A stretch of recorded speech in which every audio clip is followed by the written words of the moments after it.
네, 안녕하세요. 동갑노무사입니다. 많은 분들께서 영상을 봐주시면서 댓글이나 여러 가지 방법으로 피드백을 주시고 있어서 정말 감사하다는 인사를 먼저 드리고 싶습니다. 저도 유튜브를 본격적으로 해야겠다라는 생각을 사실 한 건 아니고 어쩌다가 최소한 노무사님이랑 여러 가지 얘기를 하다 보니 이런 것들 한번 찍어보면 어떻겠냐라는 얘기 정도 나오다가 진행했던 게 이렇게 좀 생각보다 많은 분들이 봐주시고 계셔서 정말 감사하다는 말씀을 드리고요. 되게 최근에 달린 댓글 중에 이제 AI라고 하죠. 요즘 어쨌든 기술의 발전에 따라서 전문직의 업역이라는 부분도 분명히 다소 침해를 당한다거나 아니면 이제 대체가 될 수 있는 그런 부분들에 대해서 좀 궁금해 하시는 분이 계셔가지고 다른 노무사님 모시고 말씀을 드리면 더 좋겠지만 현실적으로 일정이나 이런 것 때문에 그런 부분을 좀 미리 한번 말씀드려보는 시간을 좀 가지려고 합니다.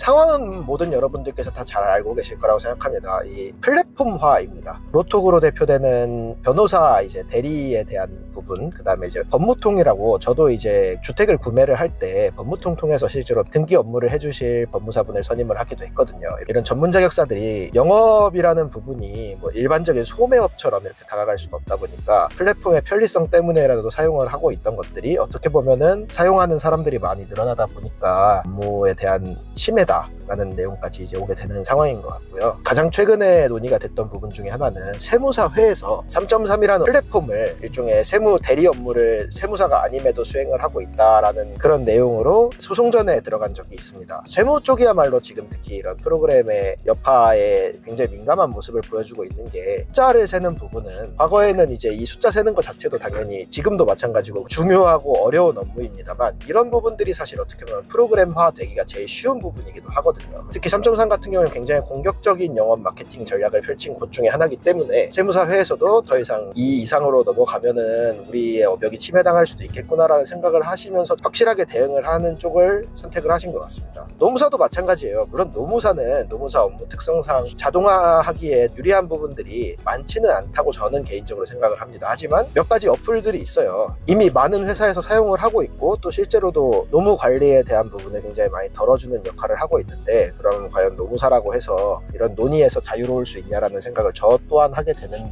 상황입니다. 그리고 이거는 결국에는 이제 세상이 바뀌고 있는 거기 때문에 저도 물론 회 업무를 하고 있습니다만 회에서 막는다고 해서 막아지냐라는 근본적인 물음을 던지게 되기도 합니다. 소비자들이 느끼기에 이쪽이 더 합리적이라고 생각을 하니까 바뀌는 것이라고 저는 생각을 하고 그 합리성이 고유의 업무를 완벽하게 침해해서 권리가 침해당하는 일이 있다라고 하면 모르겠습니다만 그게 아니라는 선에서는 어떻게 보면 소비자의 선택권 또한 존중이 돼야 되는 것도 사실이라고 저는 개인적으로 생각을 하고요. 다만 이제 이거를 꼭 좋은 신호라고만 당연히 받아들일 수 없기 때문에 논쟁의 이런 시작점이 되고 있는 상황이라고 저는 생각을 하고 있습니다.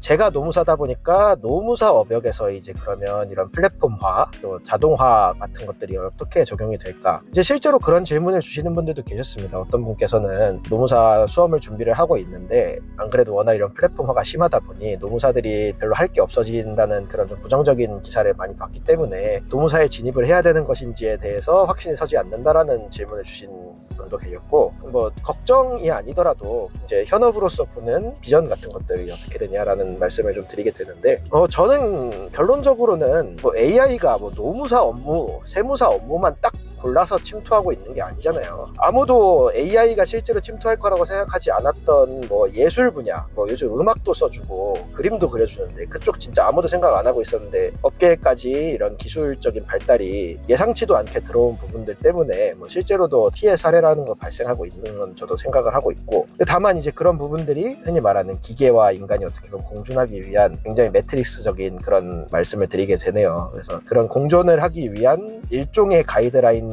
같은 거는 좀 있어야 된다라고 생각을 하지만 개인적으로는 노무사가 그 정도로 걱정을 해야 되나라는 생각을 하긴 합니다.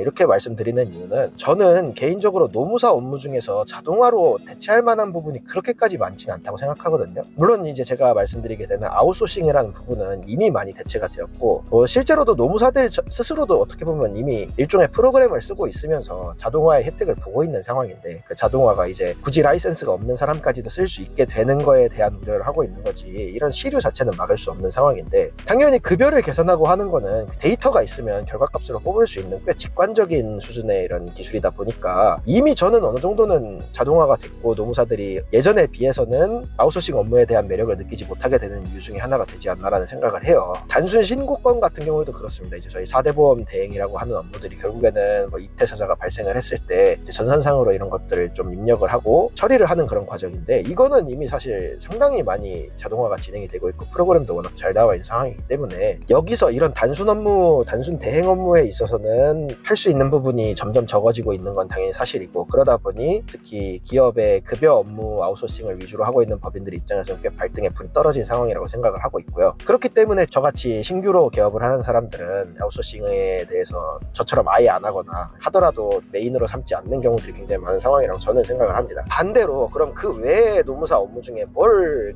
프로그램으로 돌릴 수 있느냐라는 생각을 하게 돼요. 뭐 이미 노무사도 비슷한 게 있습니다. 다만 노무사가 별로 유명하지 않기 때문에 화제가 안 되고 있는 건데, 의뢰인과의 매칭을, 사건 담당하는 노무사를 매칭해주는 시스템은 사실 옛날부터 있었다라고 저는 생각을 하고요. 그런 보조적인 역할만 한다라는 점에서는 저는 그것까지 막아야 될 필요는 없다라는 주의이긴 합니다. 그게 아니라 이제 그 이상으로 뭘 할 수 있냐라는 게 사실 딱히 떠오르진 않아요. 왜냐면 이제 선임을 해주는 중간 과정까지는 이제 일종의 뭐 수수료를 받고 이제 대리를 해줄 수 있다라고 쳐도, 업무를 맡아서 실제로 가서 뭐 변론을 하든지 아니면은 뭐 의견서 같은 걸 쓰든지 그런 것들은 노무사가 직접 해야 되는 업무이거든요. 서면 작성 같은 경우에도 앞으로는 이제 뭐 챗GPT가 더욱더 발달을 하게 되면은 노무사가 언젠간 안 쓸 날도 있겠지만, 그 정도의 시점이 되면은 굳이 노무사뿐만 아니라 대부분의 업무에서 사람이 필요하지 않은 시점이 되기 때문에 딱 집어서 노무사만 망할 것이다, 전문직만 망할 것이라고 얘기를 하는 거는 저는 어폐가 좀 있다고 생각을 하는 편이고요. 노무사 같은 경우에는 사실 어떻게 보면 자동화에서 훨씬 자유로운 부분이기도 합니다.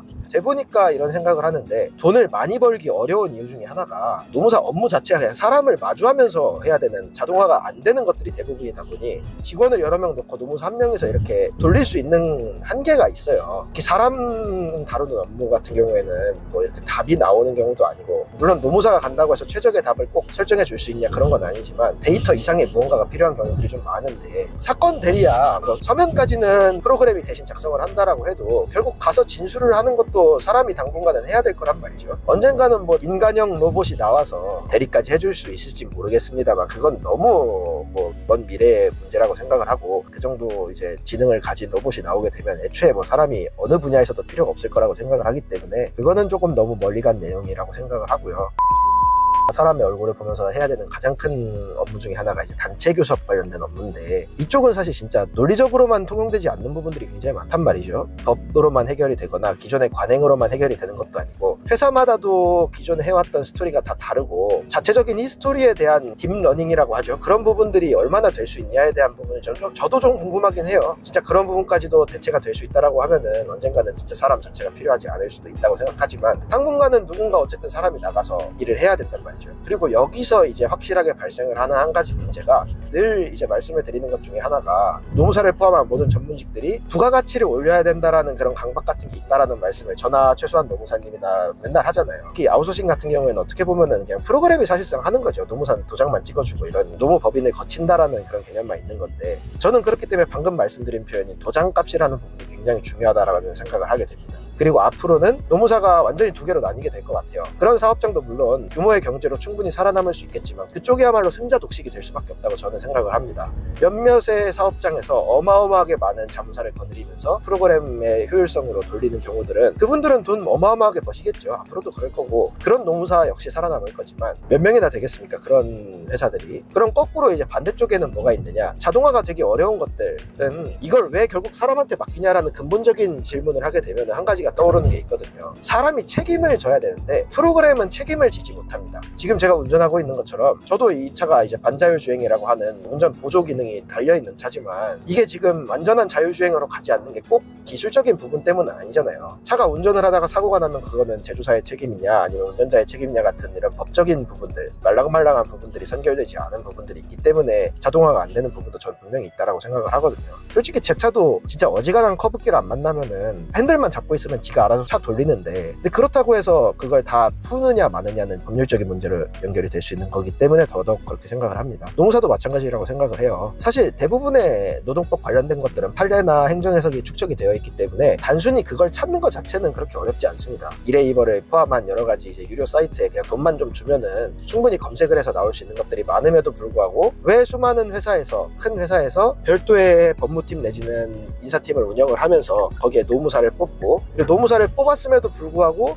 자체적인 노무사뿐만 아니라 자문 노무법인, 자문 법무법인을 꼭 두거든요. 그렇게 하는 이유는 결국 크로스 체킹이라는 부분과 더불어서 자문을 해주고 있는 법인에서의 그런 도장값을 믿는 겁니다. 자문 법인에다가 의견을 구했더니 우리 노무사도 이런 의견을 냈다더라 라고 하면서 책임을 회피하는 용도가 될 수도 있는데, 회피라는 표현보다는 분산이라는 표현이 조금 더 맞겠습니다. 이 분산을 하는 이유는 결과적으로는 실수를 할 수 있는 가능성을 최대한 줄이기 위한 건데, 프로그램에 물어보는데 프로그램이 책임을 져주는 건 아니잖아요. 지금도 검색하면 다 나오는데 왜 그 검색 자료만을 활용하지 않고 사람을 꼭 쓰냐라고 하면은, 법적으로는 자문을 한 쪽에서 만약에 진짜 큰 고의나 중과실로 인해서 문제가 발생을 한다라고 하면은 사람한테 물을 수 있잖아요, 책임을. 근데 프로그램한테 책임을 물을 수 있냐라고 하면 또 그건 전혀 아니란 말이죠. 그리고 이제 대부분의 사건들이 다 그렇지만 A라고 해서 B가 딱 답이 딱 나오는 것들보다는 이런 사실관계의 여러 가지 복잡성 때문에 여러 가지 답이 나올 수 있어요. B1이 나올 수도 있고 B2가 나올 수도 있고, 그건 사람마다 어떻게 생각하느냐에 따라 달라질 수 있는 부분들이 많잖아요, 사실. 그러면은 뭐가 더 나은 가정인지에 대해서 물론 프로그램도 얘기를 해줄 수 있겠지만, 아직까지는 그런 부분에 대해서 어필할 수 있는 건 사람이라고 생각을 하고, 그 사람의 이런 경험이나 여러 가지 이유 때문에 뭐 경력, 경험, 지식적인 수준 때문에 우리나라뿐만 아니라 어느 나라든 전관예우라는 거 당연히 있고, 같은 업계에서 계속 일한 사람들이 당연히 파워를 가지는 이유 중에 하나는 그 사람들이 그냥 진짜 그냥 나이만 먹어서가 아니라 그 나이에 비례하는 경험과 지식 같은 거를 포함하는 이런 흔히 말하는 도장값이 형성이 되기 때문이거든요. 4년차 되는 노무사의 도장값이랑 제가 10년만 지나서 15년차 정도 된 노무사가 됐을 때 도장값은 불보듯 뻔할 거거든요. 지금 제가 A라고 똑같이 그때도 A라고 주장을 하더라도 지금은 아직까지는 좀 어린 노무사의 의견이다라고 해서 그냥 받아들여지지 않을 수도 있지만, 15년, 20년 한 노무사가 여러 가지 더 레퍼런스도 많아지고 그런 얘기들을 하게 되면은 A가 맞나 보다라고도 생각할 수 있는 게 저는 도장값의 핵심적인 부분이라고 생각을 하기 때문에, 노무사를 포함한 전문 직역들이 저도 그렇듯이 뭐 처음에는 사실 뭐 대학원 이런 거 생각도 안 하고 있다가 점점 전문성을 쌓게 되고 부가가치가 높은 사업들을 자꾸 해보려고 하는 이유가 결국 이 도장값을 올리기 위한 부분이라고 생각을 해주시면 좋을 것 같습니다. 정리를 하자면, 저도 SF 영화 같은 거 되게 좋아하는 사람인데 궁극적으로 보면 언젠간 인간이 필요 없어질 거라고 생각합니다. 물론 그때까지 인류가 존속할지에 대한 문제도 진짜 별개의 문제겠지만, 뭐 그런 걸 다 떠나서라도 언젠가는 사람이 굳이 일을 하지 않고도 누구나 그냥 살 수 있는 그런 세상도 언젠간 올 거라고 생각을 해요. 근데 그게 생각보다 빨리 오진 않을 거예요. 자동화를 할 수 있는 기술 자체는 있음에도 불구하고 정책을 만드는 단계에서, 그럼 그 수많은 사람들이 갑자기 실업자가 되면 그걸 어떻게 할 거냐라는 부분들이 분명히 생기는 거잖아요. 그런 것 때문에라도 지금 안 만들고 있는, 실현화를 하지 않고 있는 기술들이 저는 분명히 많다라고 생각을 하고, 그게 만약에 대책 없이 그냥 실행부터 하게 되면은 이제 영국에서 산업혁명 때 있었던 러다이트 운동 같은 거로 번지게 되는 거기 때문에, 정책 만드는 사람들이 그렇게 바보같이 정책을 만들지 않을 거라고 저는 생각을 하고 있습니다. 뭐가 가치적으로 맞다, 옳다, 그르다라는 표현을 할 수 있는 건 아닌 상황인 것 같고, 언젠가는 대체가 될 것이고, 그럼 그 대체가 되는 속도나 범위 같은 것들을 얼마나 잘 설정을 하느냐가 정책적으로도 그렇고 노무사회라는 이익단체 수준에서도 그렇고 굉장히 좀 중요한 부분이 되지 않을까 라고 생각을 하고 있습니다. 그리고 그런 결론에 이르렀을 때 제가 마지막으로 드리고 싶은 말씀은,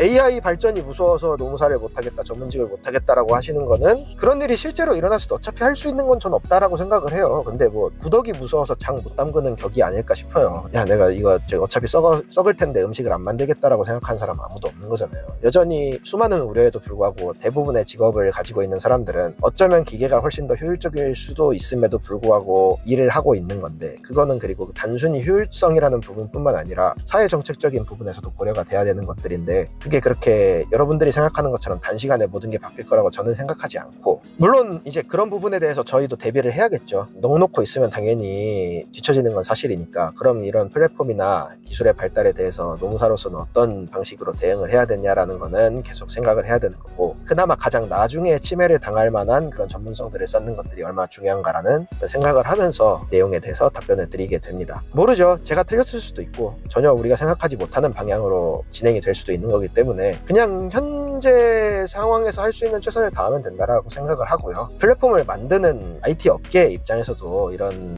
시스템의 형성을 위해서 조금 더 협력적인 부분으로 가면 좋지 않을까라는 자격사로서의 개인적인 소망 정도는 있습니다. 의무적으로 법적으로 그렇게 해야 되는 건 아니기 때문에 그런 부분들은 이제 사회적인 조율이 돼야 된다는 생각을 하고, 그분들도 당연한 얘기지만 그런 걸 만드는 과정에서 당연히 해당 전문 자격사들의 이런 이제 법적인 조언이나 의견 같은 걸 당연히 구한단 말이죠. 가급적이면 서로에게 좋을 수 있는 방향으로, 누가 이기고 누가 지고라는 부분이 아니게 결론이 나는 상황이 됐으면 좋겠다라는 말씀을 드리게 됩니다. 어떻게 보면 너무 뜬구름 잡는 내용이라 저는 솔직히 별로 걱정이, 그렇게 스트레스를 받지 않는 사람이라서 뭐 답도 없는 고민인데 굳이 이런 고민을 해야 되나라는 생각도 가끔은 하거든요. 대부분의 전문 자격사들이 다 그런 상황일 거라고 생각을 하면서, 저도 이제 그런 기계들의 반란이 일어나는 시점에 제 직업을 그대로 가져가서 생계 유지를 할 수 있을 만큼의 실력을 쌓아야겠다, 그런 생각 정도로 오늘은 마무리를 하게 됩니다. 그럼 오늘 영상은 여기까지 하겠습니다. 예, 감사합니다.